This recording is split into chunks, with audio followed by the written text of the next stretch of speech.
Yeah, go on. Well, I think I should open this episode just as a little disclaimer.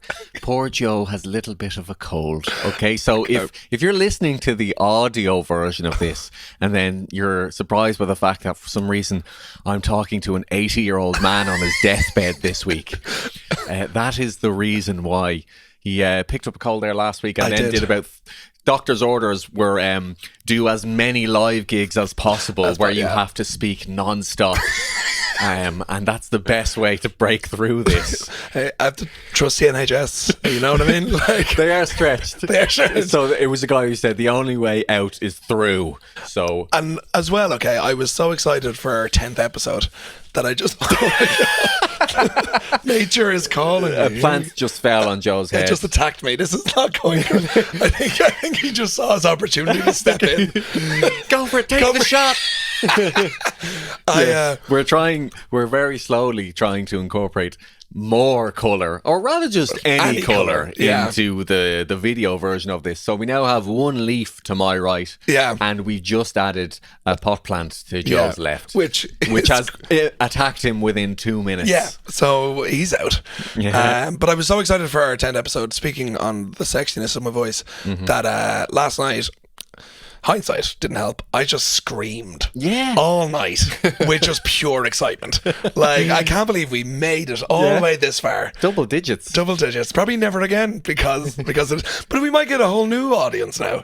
People who like the sickly. The sickly crowd, the weak, the winter crowd. I think this is our chance to get finance bros. They don't like the meek because Jesus said they'd inherit. So the earth. So that's true. Well, the meek will inherit the earth, and I made a sketch about that. You did, didn't you? Because I made a sketch about literally everything. Yeah, every possible conversation. It's been done. Yeah, and to this day, that was months ago. I have comments debating on the meaning of meek, and now the Christians have invaded my comment section. Oh wow! Yeah, okay, something of a conquest in there. But they're like, actually, meek doesn't mean timid and afraid. And I haven't replied to any, but I'm like, actually, if 20,000 people can like this video and we all have a nice time, I think we've agreed the meaning of the word has changed a little bit. But hold on a second. First of all right, don't comment back. Whether you think you've done the research or not, they haven't done their research. Just remember that. I know, but I just don't want to get bogged down. It's not worth it. They'll curse you as well. I don't bother. I only comment when I can think of a witty riposte. Then I'm straight in there with my quill. That's why it's like one every 50,000 videos. So what did I say the meek means? They say that it's like quietly strong. What? Yeah. That's such a sort of weak word. No, I haven't actually read the comments in a while, but I can actually. Should I check now? Yeah, go on. I'll have a quick look. I just want to see what the latest is. It's also like anyone here who's a musical theatre fan, and we've 66% of the listeners are lads, so we know they all are. There is a song called "The Meek Shall Inherit." Oh, really? From Little Shop of Horrors, which is a great song, and that song is about Krellborn. What's the name? Seymour Krellborn in it, who's played by Rick Moranis, and I would just look at him from afar, and I would say, well, there's a meek man. I would say he's not going to, like, the whole point of him in that show is that he's not meek. A big toughy tough. He's Mr. Meek. He is Mr. Meek. Here's a paragraph somebody left a week ago. He said, "This is a great example of one of many mistranslations. Meek is a mistranslation of the Greek word praus, meaning disciplined, humble, devoted, a term used to describe a warhorse. Powerful yet contained under strict discipline and service to a higher power." That's how I describe you to people who haven't met you. That's so funny. The translation into English went awry because there's no equivalent single word in English. So Jesus was saying the world justly belongs to those who are powerful within, but use that power for the service of others. Good point, but a bit too long for an Instagram caption. Exactly, yeah. So I think I'll just go with the shy, timid version. And also just reply back on loser. Just like that. I think it's pretty witty. Also, sometimes, like, aside of just, I am a man for, getting the facts right when it matters, but this is a comedy sketch. It is. So but comedy, don't worry about it. Comedy is a reflection of life. Is it not? This cold is giving There's you so new much depth. layers. I need to speak about a couple of the gigs I did this week. Yeah, that's what you need to do. Speak more. I look where I first of all I did a gig on Saturday in my beloved London Irish Centre, and if you think my voice is bad, like it was for their 70th anniversary, like community day. Yeah. And honestly, I'm going to ask you to do the sound effect because if I put any strain on this, like I'm gone for life, all right? But when I went on stage, all right, my voice just sounded like a rusty door. Yeah. Please welcome to the stage your host. And I was like, oh God, because I had the night before, was that Nathan Carter night? No, the Welcome to London party was the night before, which I was very unwell on that, but I didn't have a voice either. The night before that was when I opened for Nathan Carter, and boy was my voice rambunctious and infectious on that night. Yeah. And but we'll come back to that one. But on that day in the London Irish Centre, it was just lots of elderly and young people, and honestly, I thought some of the old people thought like I was death himself, like coming to take them, and a lot of them were like, "Please, today's the day. Yeah. He's there." The one day you bring a sigh with you to the a one gig. day. It was just a bad coincidence. Yeah, it's a prop. Came straight from your landscaping job. But it was a really, really tough gig, because the worst part is like I feel absolutely fine, but my voice is gone, and I would give anything for it to be the opposite, for my body just to be like a puddle, but my voice, to not be able to have to show that publicly. No, we're all Irish people. We're great at pretending everything's fine if we can I know. appear that it is outwardly. Oh, experts at that. Yeah. But that's, your voice kind of sold you out there. Yeah, it did. It did. It's a prick. And was at any point where people like, speak up? No. Why are you being so meek right now? And I was like, actually, no, it's worse. Everyone felt bad for me. Oh, no. Like, it was like I looked down to a sea of just like, Joe. Joe. Because I know them all really well there. I'm going there for years. So, like, it was like looking out to a sea of grandmothers, just being like, come over here, we'll take. And they were like ripping me apart, being like, I can cure him with this old woman thing. Just and it didn't work. And then I text my boss for the bar in Camden, being like, hey, look, I'm really under the weather. Can I just, I don't want to leave you stuck. Can I call in sick tonight? And he was like, no. He's like, but I'll let you go early if I can. And I was like, grand. Okay. And I was there till 2:30 in the morning. Right. But I didn't say a word. Okay. Right? Okay. But there was 2 occasions where, like, this is like blows my mind, right? But I was working yesterday. This happened yesterday. But this guy, there was a lad who started in the bar, and he looks very much like he'd be great on like a Disney teen show in about 2004. Oh, right, okay. Right? He has that hair. He had the moppy fringe. Yeah. Oh my God, right on it. Okay. Or in an indie band that was definitely made by by McFly. Disney. McFly. Lovely lad. So. But he comes in and he served him, and your man was just kind of stood there and like looked confused and looked at me, and I was like, is everything all right? And this, he's honestly like, he's about 5 foot tall, super Glasgow, and he's like, have you got a fucking Apple charger? And I was like, no, we don't, because we don't let people use to. We do, but we don't let people use chargers. Like, oh, you're telling me you don't have a fucking Apple charger? You don't have a fucking Apple charger? And I was like, no, and we're not fucking serving you either. Yeah. And he went, I don't give a fuck if you're serving me or not if you don't have a fucking Apple charger. And then I was like, get out. And he went, glad to fucking leave. And this was like a 20-second him in and out, pure full of rage. Wow. Yeah. What a way to enter and exit. Yeah, to start a conversation. Yeah. Why was he so angry? So I'd say he'd probably been hurt before. People were making fun of his hair, presumably. Lack of hair. No, this. That's not the moppy hair guy. Who was the moppy hair guy? Was who he spoke to first. Oh, right. A young 18-year-old. Right. And I was picturing this guy, 5 foot, has the same hair as a 90s boy band. Yeah. No. And he's very angry. What would you imagine this guy looked like? The small angry bald. man. Yeah. Pink. Yeah. Yeah, no, 100%.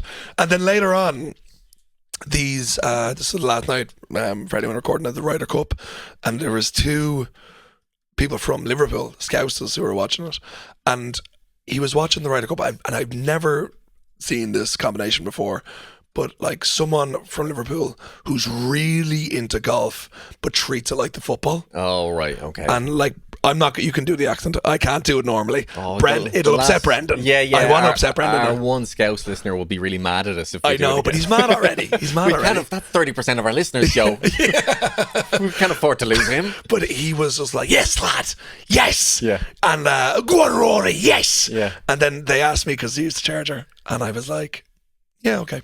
Because they were nice. Well, yeah. You see, that's the power of politeness. Yeah. Today's podcast brought to you by the Politeness Council of Ireland. Thank you. No, fair play. You know what? I don't really pay attention to golf. I've never really been into it. I do maybe that's a newer thing, and there were particularly boisterous crowds at this one. Like the American Jesus! crowds I think it was all fuck America. Yeah. But I do. If just sort of contrasts, it doesn't really. I find it a bit jarring. People are like, "Get in," and it's guys in slacks going, "Oh yes, very good. That's nice. I potted the ball in the tidy hole. Let us go for a walk now." And people are like, "Good," like football oogling. It's I think with the Ryder Cup as well. I'm not into golf. I like any sports. I respect it except for cricket. But like, just call me royal. I'd never be like, yeah, I'm a European. Yeah. I don't know why I did an English accent for that. I'm a fucking Yeah. I suppose they can, but they are. I mean, they're not in the EU, but they're they're in Europe though. For now, if we're in Europe. They're closer to mainland Europe. But like they have like ropes onto America, and they're getting the strongest men to pull them across. Where'd you think you're going? Get back here. But just the Yanks, like all this week, I'm just like, you pricks. I know, yeah. But and this will focus on you and your lovely pristine voice for a bit. Oh, good. You did spend time with golfers. Oh, I did. Yeah, that's right. No, I was going to say that. And listen, while I recount this story, have some of your tea. I was going to say, if people were watching, this is the first time I've ever had a drink of tea. You've never even tasted it? Sorry, no, MK will shout at me and say I'm lying. I had 2 sips with her once, but this is the first time I'm doing. This is the first time. Okay. You're like you have to. Go, I want to see your reaction. This is peppermint tea, by the way. So so it's not. It's like a methadone. It's minty. Yeah. This is just for your voice. Let's see. Go on. It's a hot. How is this? Yeah, well, just test it with your lips like a normal person. No, but like my lips, tea hot. My lips aren't used to hot things. Here we go. Here he goes. Come on, hold on. Stop helping me. Oh, that's nice. Is it? I'm cured. It's okay. Yeah. Do you want me to keep drinking it? Just so if your voice can last 30 more minutes. Okay, I thought 1 sip would be enough to cure the whole thing. You seem like a liar. Anyway, I want you to down that whole cup right now, no matter how hot it is. Okay, go on. Anyway, Paul Carrington. But I do. I did do a golf-related prank in like 2021, and I don't actually know. The thing is, like, they asked me to do it, and I was like, I don't really know much about golf. Is that going to be a problem? It wasn't a problem because I was at the Scottish Open like 2021. And it was with the European Open, I think, the golf tour. Yeah. And I was a fake pundit. So basically, I was there on the day to just get everything wrong, try to embarrass these famous golfers as much as possible, just absolutely take the piss. And we put so much prep into this. And this was actually sort of in lockdown or between lockdowns. Yeah. So members of the crew were dropping out constantly because of COVID. And I had to go to Edinburgh, and then it was just outside. It wasn't far from there. And I had the producer, I had an earpiece, and I had him in my ear the whole time. Yeah. And we must have met, so we filmed for like 4 hours straight, and we must have met like 10 to 15 golfers, I would say. And we had stuff planned for every one of them. One of them was a famous golfer called Colin Morikawa, American guy. That was my... Good. Good. Which probably helped, because I wasn't overawed. I knew Paul Carrington was, though. Did you have to say his full name? Yeah. Did you... No, it's not a hard one. No, it's not hard now. I just said it. Yeah, okay, maybe. Yeah, to be fair. No, but because part of his name as well, we made a joke about that, because there was another older English golfer called Colin Montgomery. And I had all these facts that were wrong about him. And I was like, I believe it's true that you're named after Colin Montgomery. And he's like, no, that's not correct, actually. And I'm like, oh, right, okay. And then I said, and this will be, you've won 3 majors. Isn't that right? And he's like, nope, got that wrong as well. I'm like, okay. And I did this 3 or 4 times. And we had him mic'd up as well. Can I ask, though, had he won any majors? Or I think he had, yeah. Okay, because otherwise... That's putting him down. You're like, well done on your majors. He hasn't even won a major. Yeah. And I think it was actually a stat about the amount of hole-in-ones he got or something. But then we finish the interview and he starts to walk away, and he's visibly annoyed during the interview because I'm getting everything wrong. I also said, and I believe you're a keen musician. You play the guitar. He's like, no, that's wrong. And then we finish the interview. He's still mic'd up. He walks away and he's like, that was absolutely terrible. That guy didn't have a fucking clue. He didn't know. But that was great. That's the good stuff. We were like, oh yes, rubbing our hands together at this. So we got stuff like that. There was one where I was using all made up lingo with these golfers. And one where I spilled like a bucket full of golf balls everywhere. Yeah. One where we hooked up the TV screen. This is quite sadistic, where it would work for me, but then it wouldn't work for the player. So I'd say, we just play it on there. And then when it's his turn, I'd say, yeah, if you just tap the screen there and that'll show your shot. Then he would tap, nothing would happen. Tap. And then we put in a frame that looked like the TV broke. And I was like, you tapped a bit too hard there. And I was like, oh no. And I had to be sort of annoyed. I was like, right, no, that's big trouble for us. Yeah. And then who was the golfer in that one? Can't remember which one that was. But I met Pádraig Harrington, legendary Irish golfer. Yeah. I knew who he was, but I was most scared about that one. Yeah. He was the captain of the Ryder Cup team that year. Yeah. And all I'd heard is that he can be a bit cranky, maybe, sometimes in interviews. Yeah. And I was thinking, there's no way he's going to stand for any of this bullshit. But we concocted this story where I was there. I said to him, oh yeah, no, we have actually met before. Yeah, when he comes over.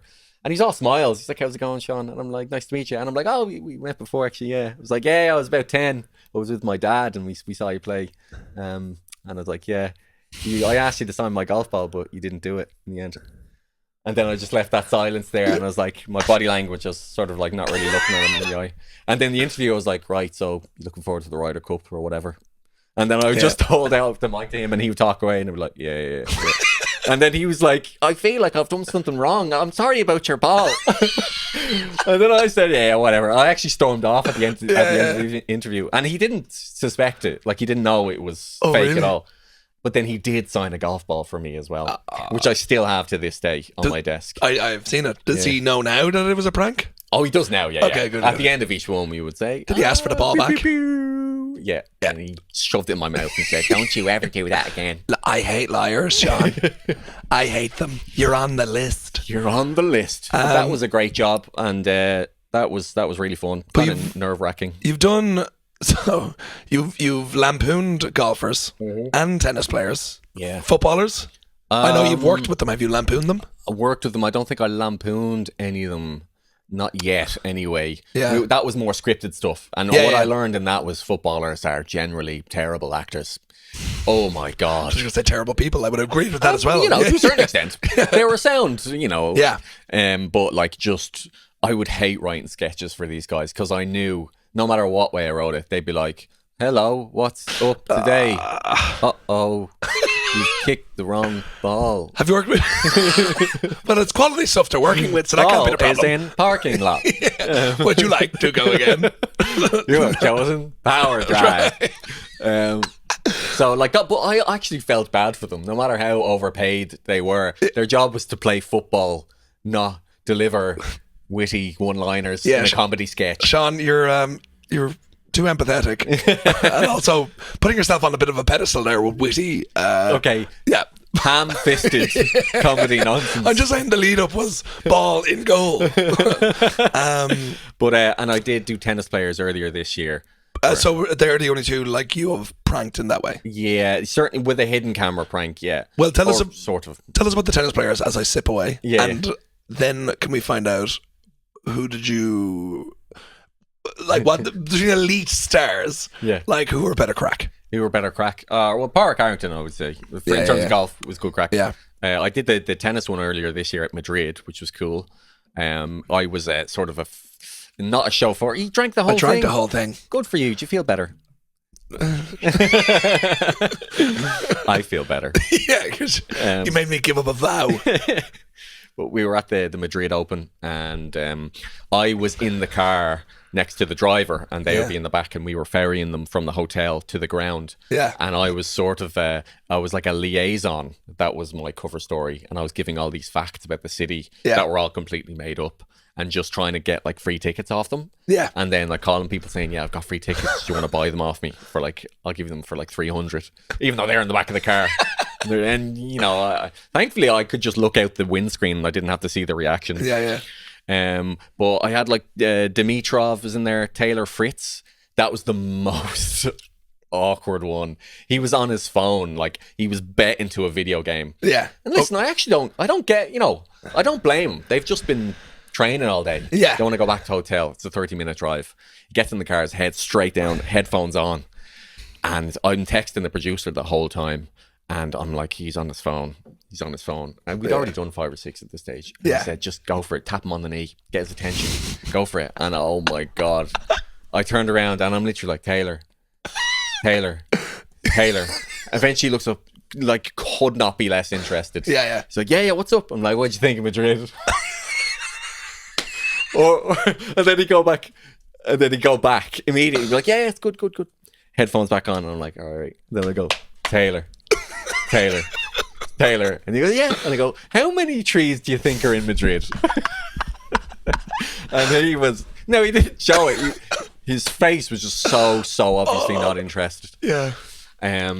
Who's this? Taylor who? Taylor Fritz, I think his name is. Man, I thought it was Taylor Swift. That would have done great things for our numbers. Yeah, that would have been big. It's odd that she's playing tennis, but I would have had death threats against me if I'd done that to Taylor Swift, but... So I had him, and Casper Ruud was in the car. I think he won the tournament in the end. And was he polite? He was. I think somebody tipped him off, though. Because he was like, all right, yeah, we go for a drive, Harry. Maybe yeah, that's interesting. Maybe he like grew up in the woods or something. He's rubbing the woods? I grew up in the woods.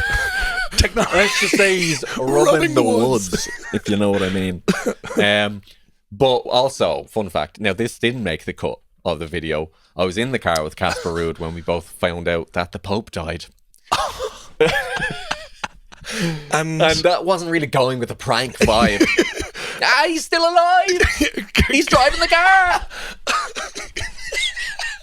Gotcha. That would have been like, if that was a prank, that would have been Wait, so Casper Ruud, who knew the prank was happening? I think he might have been so when the Pope died, was he's like, oh yeah, sure. Oh, now he's saying that the Pope has died. Oh yes. What else? We've been on the moon. This guy's crazy. He's from Norway. No, okay. No, he's from Nottingham. Yeah, very specific part of Nottingham. Yeah. So how did that... good one. Pull the other one. The Pope is dead. Okay, I'm gonna tweet it now. Good prank. That is what Mark Goldberg sounds like. So wait, what was his reaction then? To the Pope? Did he have a moment? Yeah. Did he? It wasn't. He didn't get on his knees and start praying. He was sort of like, oh no way. He was very sick that week, so people were like, you know, it was. I can relate. On the horizon. Yeah. We're gonna find out mid-episode that Joe has died.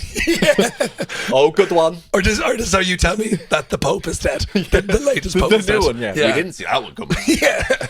God, so you've been like, a lot of deaths are related to you working, like big famous deaths. I suppose, yeah. Well, I mean, related. I'm just saying, like, what coincide with big work occasions? No, that won't work. I prefer related. I feel like we can get like newspaper clippings. This is tenuous, but any conspiracy will fly these days. Yeah. We want to get those Joe Rogan numbers. So yeah, you're alluding to the fact that Queen Elizabeth the Queen died on the same day as episode 1 of No Worries If Not. Okay. Yeah. And I was filming in Madrid when the Pope died. Yeah. Coincidence? We just need one more and then it's confirmed. If I was filming in Rome when the Pope died, maybe. But you want to have a bit of deniability.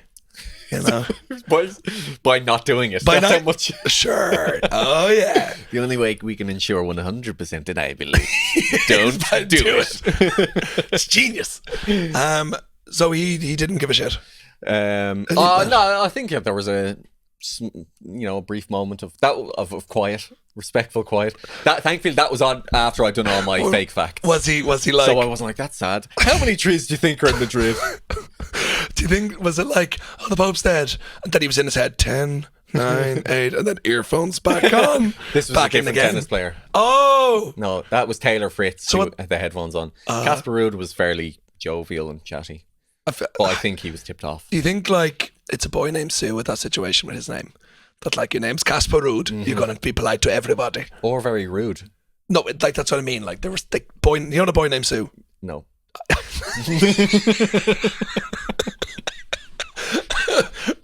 You mean the Johnny Cash song? Yeah, what's it about? It's about a boy named Sue. And why is he named Sue? Oh, is he mean because he's named Sue? He's a big tough. Oh, right. And then he beats his dad. All I remember is, I'm a boy named Sue on Johnny Cash. All right, yeah, you do know it then. Boy named Sue. Here we go, from the top. But the whole point is that he never knew his dad, named him Sue, and he left. And then he got real tough, and then he meets his dad at the end of the song. Oh, and his dad's like, that's why I named you Sue, to make you tough. And not, but also, if you were in his life, Dad, yeah, like you could have, just made him tough on the inside. That you didn't always have to fight. That's sweet, isn't it? Yeah. Is that in the song? It's in the extended version. If you're in my life, Dad, then maybe you could make me sweet if you stuck around and maybe just showed some love and affection. Boy named Sue. I really haven't heard this song in a long time. long time. But I'm glad he was nice. But like, yeah. So most of them were very nice. But then I was staying in the same hotel as them, so I'd see them the next morning at breakfast, and I was like, all right. And they're like, you're still here. They're like, it's the three boy. He brings death to celebrities. Dios mío. The three boy. The three boy is here. And who won it? I think Casper Ruud won it. Good for him. Yeah, I was happy for him. So, if you were to spend like one night out then with a golfer or a tennis player, who do you think from your experiences with them both? Not one in particular, but that type of. In general. Yeah. Well, it's not really a prank one, but Ian Wright's great crack. No. We know footballers will win. Yeah. We know it's Ian Wright. Between tennis players and golfers. Probably tennis players. Really? I think they're a bit madder. Yeah. Okay. Yeah. Power Carrington's probably sound for a quiet point, I'd say. But the tennis players were pretty good crack. Yeah. I would have said, Shane Lowry. Yeah, I don't think I met him though. No. So who cares? No. If it didn't happen to matter. me, it doesn't matter. Yeah, that's. I think he's an outlier of having a good crack with. But who? Footballers and it's Ian Wright. Oh yeah. Top of the table. Him and Shearer together. I can't stand Alan Shearer. I cannot stand him at all. Why not? Because formerly England, football days, formerly England captain, thinks himself a hard man, booted Neil Lennon in the face when he was on the ground, didn't even get a booking. Who hasn't? Good point. We've all Sorry, booted okay, Neil Lennon in the face. Come on, Joe. He's just a stress release at this point. But no, I'm not. I love Ian Wright. Yeah. I love him. And Mr. Pigton. I thought he was dead. That is one of my favourite memes. That I think. Just his reaction. Yeah, he's so like. Oh, very much alive, Ian. Oh, yes. Don't make fun of Mr. Pigton. Even though he is just a big, tall, sweet man. Yeah. But love Ian Wright. Can't stand Alan Shearer. Who else have you come across? This is going to be a big episode of Seán and Seán. You talk there while I drink this tea, this medical concoction. I'm out of the tea. I think it's just made it sound like that guy from Chernobyl. He does have a hell of a voice. He does have. The reactor. And the director's cut. Can you just cough? Oh, okay. Yeah. But like, if he can make it work, then why can't I? You've become a character actor. I know. He's got that voice, you know. How do you do that voice, though? Yeah. I feel like I feel a bit Hogwarts. Harry Potter. You're very Voldemort. I am very Voldemort. You said my name. You can't say my name is another thing. Oh no! The boy who lives. Come to die. Hey, that's good. Draco. Maybe okay. Because somebody made this compilation, where he hugs Draco Malfoy, and for some reason he's like, Because I know that I can't do impersonations. Yeah. So like, there's got to be some that we can fit into this one. Capitalised now. Yeah. That's probably the closest I you've think gotten. Voldemort. That's yeah. Yeah, that's it. Boy who lived. What's a funny thing I can say in this voice? Somebody once told me. Somebody once told me the world is gonna roll me. I laid the sharpest tool in the shed. Put up. Okay, we got that. You're one. also sort of Dumbledore-esque as well. In Which one? The second one. Richard Harris's last one. He was a bit raspy. Oh yeah, what's he? Oh yeah, The middle of Innishead. Whatever. 5 points. No, he gave a lot more. He gave like 5 points to Gryffindor. Cutbacks. We Sorry, can't children. afford any more points. I fucking hate Slytherin. Yeah, such an obvious bias, It man. is really. It's kind of cruel, to be honest. It is, yeah.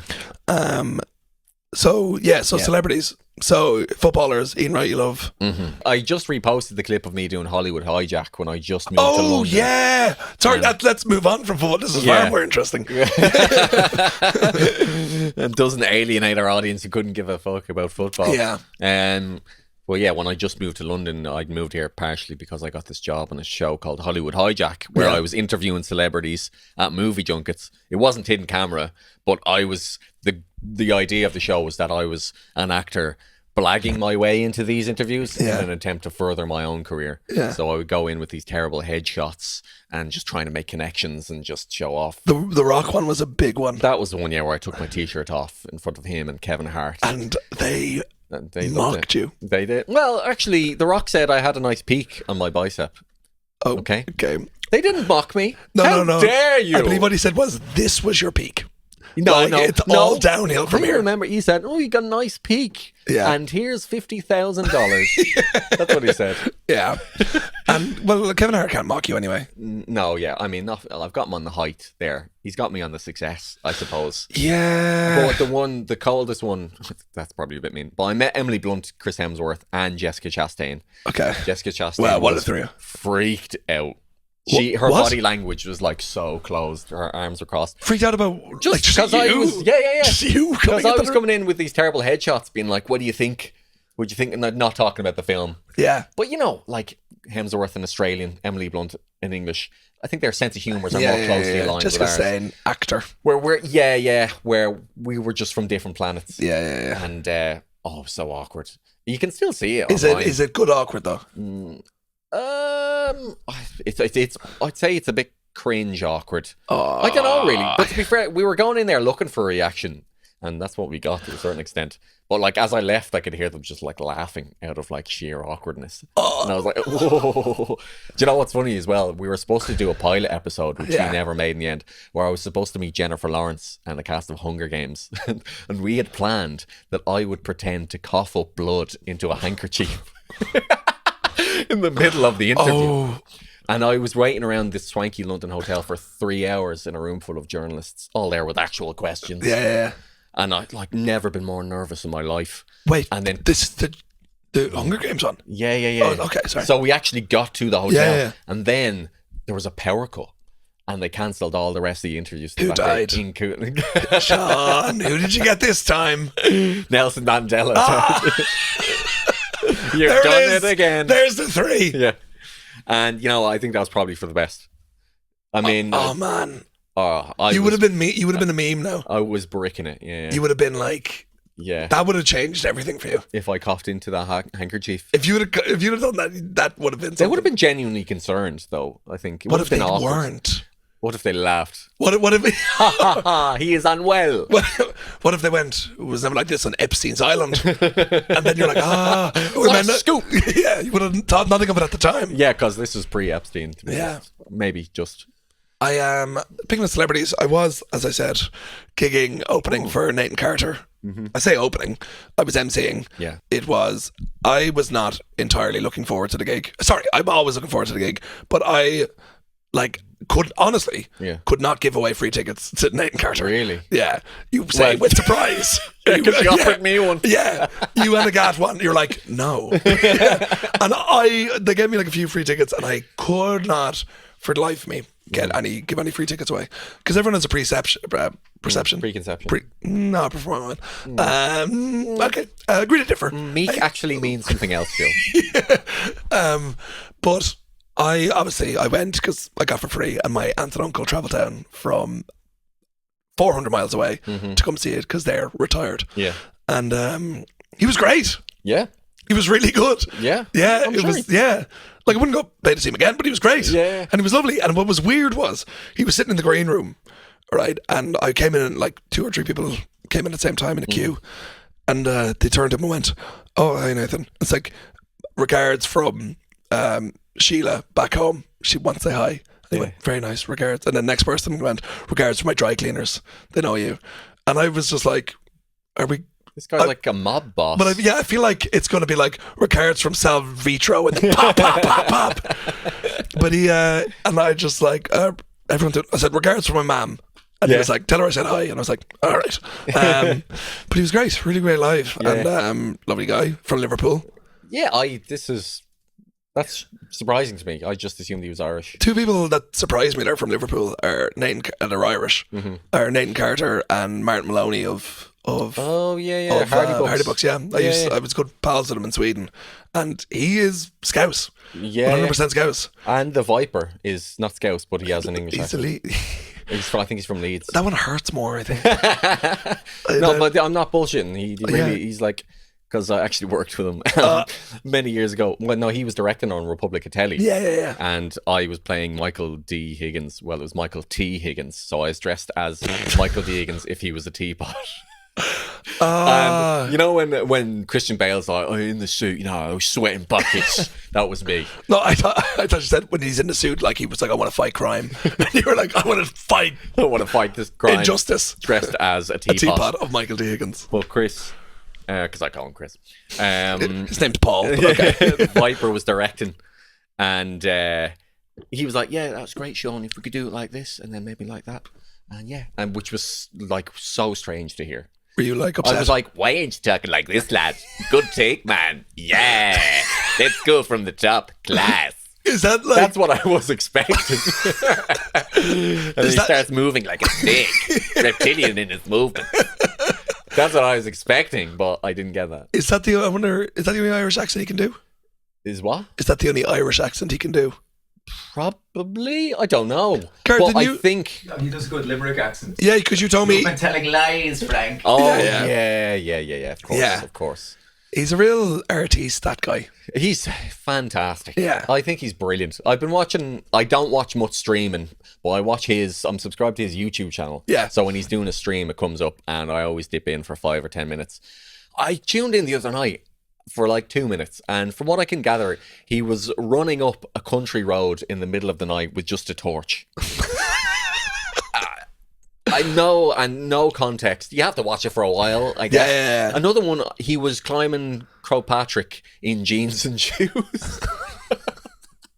I think he was as his character, the Slug. I love the Slug. And I was like, that's brilliant. My boy. I tuned in the other week, he was outside, what's that airport in the west of Ireland that was made without permission? Knock. I think he was outside Knock. I'm pretty sure it was Knock Airport. You were watching planes. And then he plays video games. He was playing Snake Eater as well a while ago, and I watched that. He's just like, can exist as a pure... like spectre of art. He's a great... I really think he's a great example for like creativity and just... Yeah. Because he definitely has a dedicated audience. And just, I never know what he's got to come out with next, but I'll always love it. Him and Bobby Fingers. And Bobby Fingers, like, is just like... That's as good as YouTube gets, in my opinion. Yeah. Genuinely. Because I knew he was like creative in that world, but I didn't know to what extent. And then I saw his first video, which was the Mel Gibson one, where Mel Gibson was arrested. Oh, yeah. If you haven't seen it, I mean, it's a great recommendation. If you love a kind of slightly long form, creative, funny YouTube video, actually very calming YouTube video, because he's really creative and he goes through so many processes to make these dioramas. Yeah. That's what he makes, dioramas of infamous moments in pop culture. And he goes to extreme lengths. Oh, he asked me to help him with something. And you said no, because he wouldn't pay enough. I said, add another 0 on the end. That's £20. No, but I won't go into that. Maybe another time. But he was looking to. He wanted to set up. Okay, maybe I will. Okay, all right. I'll do this really quickly. He was looking to set up a fake interview with somebody who had the same name as him. So because some Oh my God, magazine had reached out to him and were looking for an interview, and he wanted to find a guy who had the same name as him to send to this interview to do it on his behalf. Yeah. The only person with a mutual friend who had that name was a guy who was following me who had the same name as him. So he's like, can you reach out to this guy? I know it's weird, and say I can offer him money. And I did. And I was like, I'm going to seem like a crazy person here. So I sent this guy a DM saying, hey, he's reached out. He's hoping he could do this interview. Would that be of any interest to you? Can give you some cash? Nothing. And then I'm like, right, I tried. And then after Christmas, he comes back to me. He says, can you try again? I'm like, And I did. And eventually he got back and he's like, hey, thanks. Yeah, I'm aware who it is, but understandably, not really my thing. He's just a bloke who has a normal job and doesn't do prank interviews. But I did respect his level of commitment to the joke. Yeah. And it's a shame it didn't work out, but he gave it everything. Just for anyone who's wondering why Seán decided to tell that story very, very quickly, Gareth gave us the hands to say it's 40 minutes. It's not that the Viper came out with a gun. And just like, keep talking, lad. Very funny. Yeah. Tell the story and tell it right. I don't have an English accent, actually.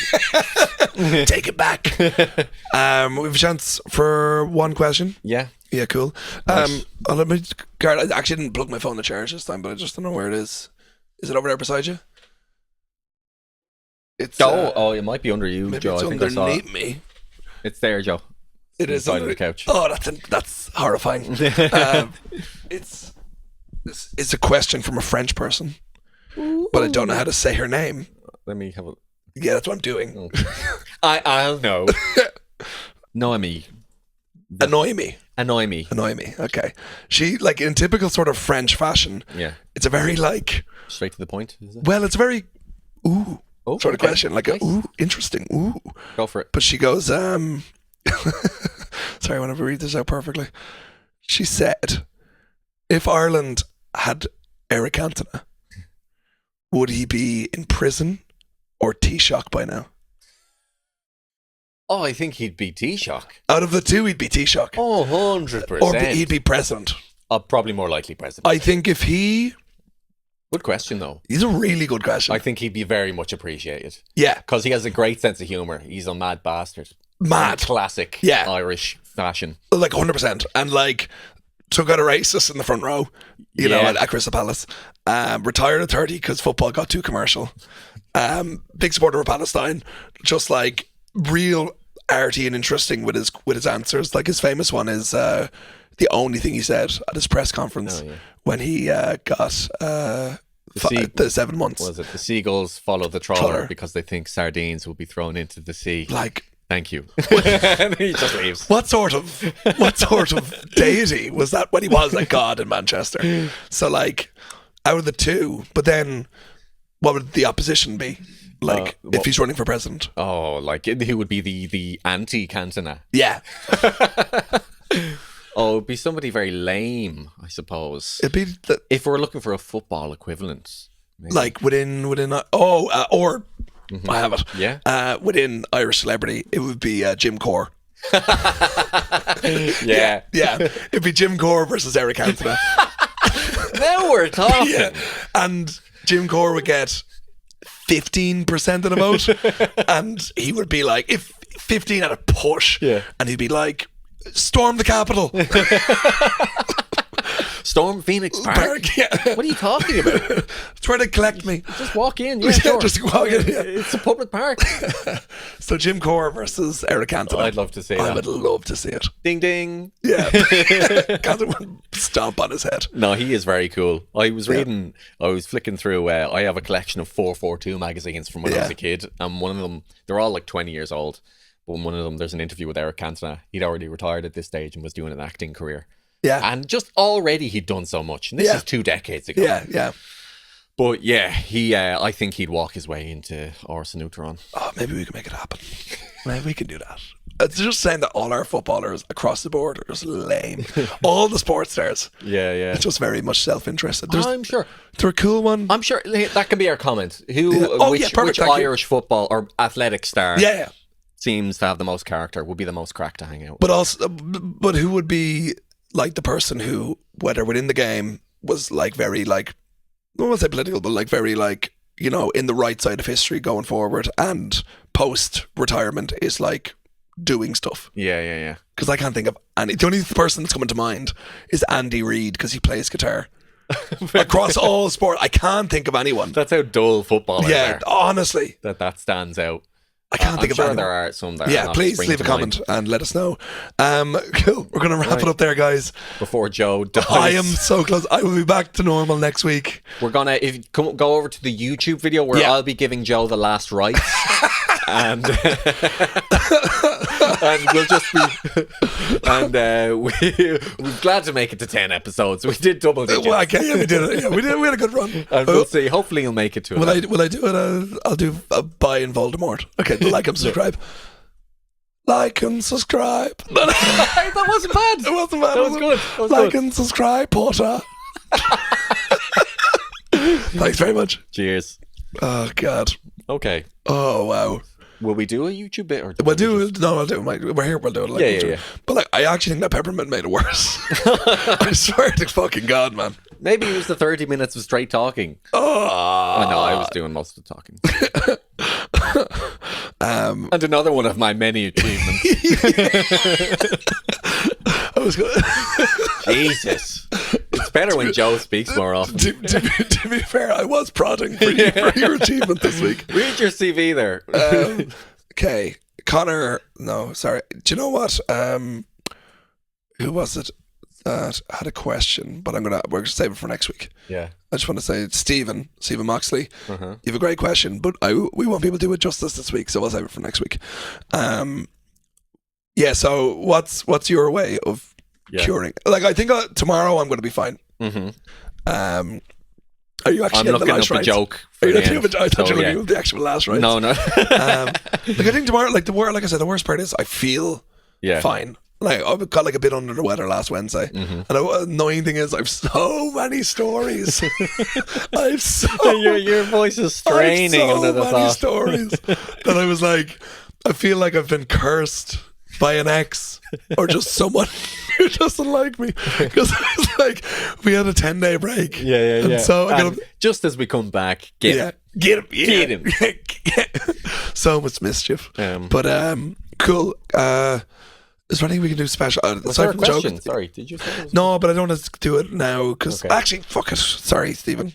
If you next one, I promise will be on the Spotify. But it is a good question. Let me get it up. Stephen's question is: what comedy TV show would you, past or present, like to work on? Oh, a Taskmaster right now. Right now? Yeah. For non-scripted, I'd say Taskmaster. For scripted, I'd say... I don't want to be obvious and say Father Ted, so I'll say Community. Oh, man. I would love to have been, like, part of Only Fools and Horses. Yeah. Yeah. Like, just, like, if you're going back there, but that's just, like, an iconic thing all the way around the world. And I got to really appreciate that last Christmas when I was at home. And like watching it, like I used to grow up like loving like the gags and stuff like that. But then I just was like, oh, it's a bit shit. Like, it's very dated. But then after living in London last Christmas, I watched it non-stop, and I was like, just the stories, just like how it feels like you're part of this big community. I love that. And I could be like a sassy Irish friend. Yeah, are there any Irish characters in it? Everyone is Irish, right? But by descent. Yeah, but no one. There's I'm sure. The only Irish person I can think of that shows up, an actual Irish character shows up in old British TV, is David Kelly in Fawlty Towers. Oh, and he plays the Chancer plasterer who does the door and terrible at it. Oh, right, and, like ruins everything. He just like, but he does it cheap. Okay, Yeah, right, yeah. and gets hired by Basil. And boy, did comedy ensue. Aside from that, I can't think of anyone knowing who feels horses.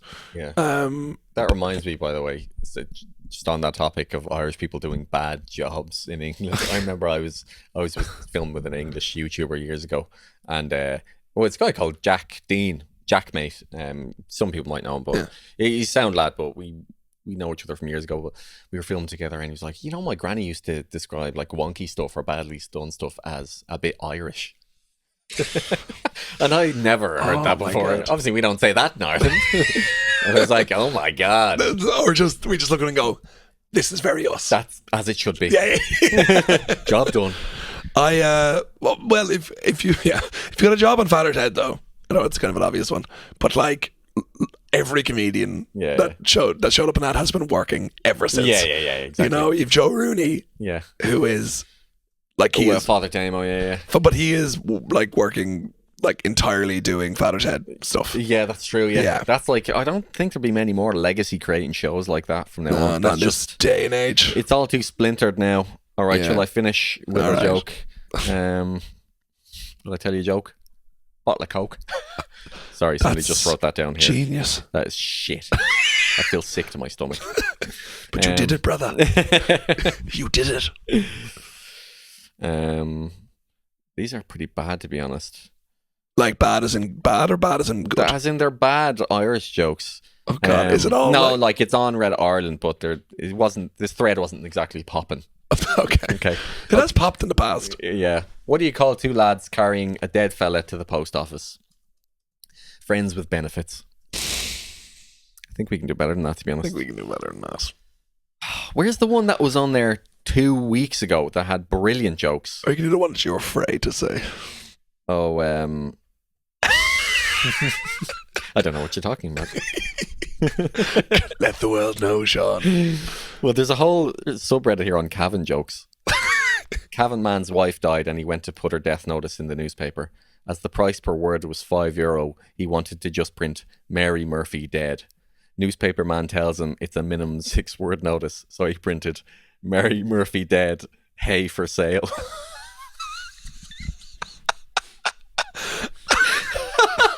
That's great. Now we're talking. That's great. Cavan really getting it from every side. Damn right they should. Thanks so much, guys. Yeah, and pray for Joe. Pray for me. You could just like, what's his name? Tolstoy. Is that the Russian author? Tolstoy? No, I'm trying to think of Tolsky. The guy that was Stalin, like was coming up with Stalin. Oh, Trotsky. Thank you. You could Trotsky me and just have like Simon Hennessy and replace me and just... As I was saying in episode 7, Simon. Yes. I just completely Animal Farm this, you know. Yeah, cool. I'll be cured next week, we hope, or say hi to Simon. Yeah. Either way, somebody will be sitting there. Yeah, so, like, and if you've gotten this far and you haven't already, please subscribe. Last I checked, we were 1 away from 100 subscribers on YouTube. And there's someone who keeps commenting insane things. So yeah, keep it. It's great for the engagement. So thanks very much. Comment normal things. See you next week. Bye.